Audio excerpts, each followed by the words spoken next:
So, I know you hear this all the time. Post 7 times a day, otherwise, Adam Mosseri himself will come into your Instagram profile and shadow ban all your content forever and all of eternity. And for me, I'm like, where do these so called social media experts get off on creating this fear inducing content? And there are a ton of things just like this that I see these so called social media experts really kind of scam you into believing on social media. So, since this video is going to ruffle some feathers, let's dive right in. First, let's talk about the one size fits all content strategy approach. Let me paint a picture that most of you might resonate with here. You walk into Forever 21, you find that perfect cami tank top combo.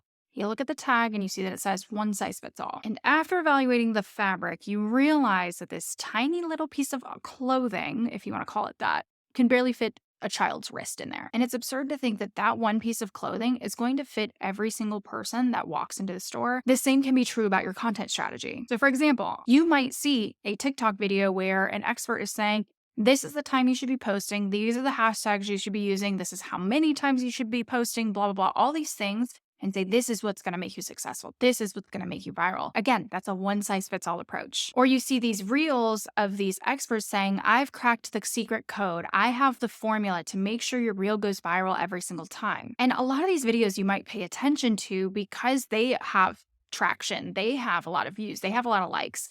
And it's the nature of that content. It's this like viralception where you could probably get that virality because they are using that strategy if you talked about going viral. It's not going to work for the average everyday business owner. So these one size fits all content strategy approaches that you might see on social media don't work all the time. Actually, they don't work vast majority of the time. When approaching a content strategy, you have to think of two different things and where these two different things intersect. You have to find the meeting point between how much and what you like to create and what your audience likes and wants to see. That intersection is going to take you time to figure out. You're going to have to test out different things, your posting frequency, the hashtags you're using, your content pillars. That's all a test that you're continuously going to have to think about, because these one size fits all strategies don't work for everybody. So number 2, content pillars are dead. If I had a penny for every time I heard that, I would be so rich and not having to do these videos anymore. Content pillars aren't dead. They are actually a very strategic way to help you create content for your small business that helps you hit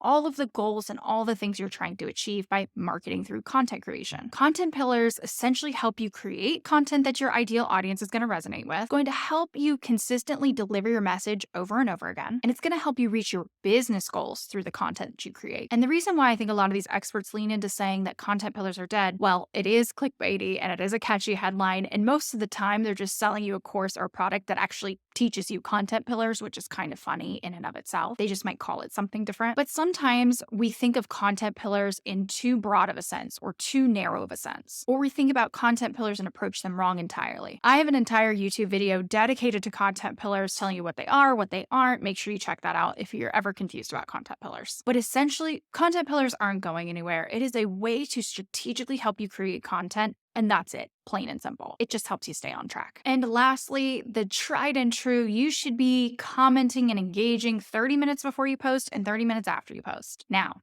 before I dive into this is a strategy that actually worked. It's a strategy I used in my business and when I was a social media agency owner for my clients.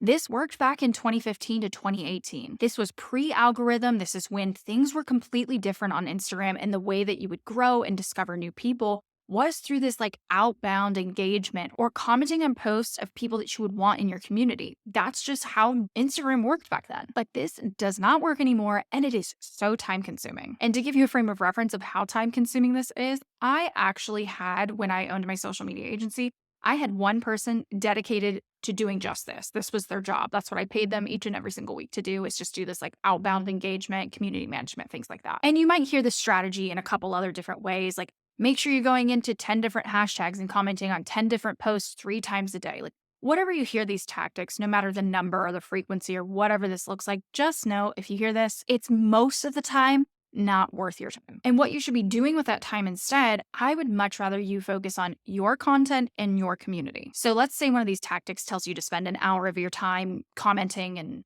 liking and doing all these things on Instagram. I would much rather you take that hour of time, batch create your posts for the next week. Or take that time and create a post for tomorrow, a more in-depth video, jump on YouTube, try a new platform, or go into the comments and the DMs that you're already getting on your profile and engage with those people that are actively a part of your community. I promise you that is a much better use of your time. Now, this video might have ruffled a few feathers, but when it comes to content strategy and creating content on social media, I am really passionate about giving you real strategies that actually work. I won't give out these gimmicky pieces of advice as clickbait to get more views on my content. And if you want to dive more into best practices on social media and the things you should be doing, I definitely recommend you check out this podcast where I really dive into some specifics, and this is such a juicy episode. Other than that, I'll see you next week, and don't forget to hit subscribe.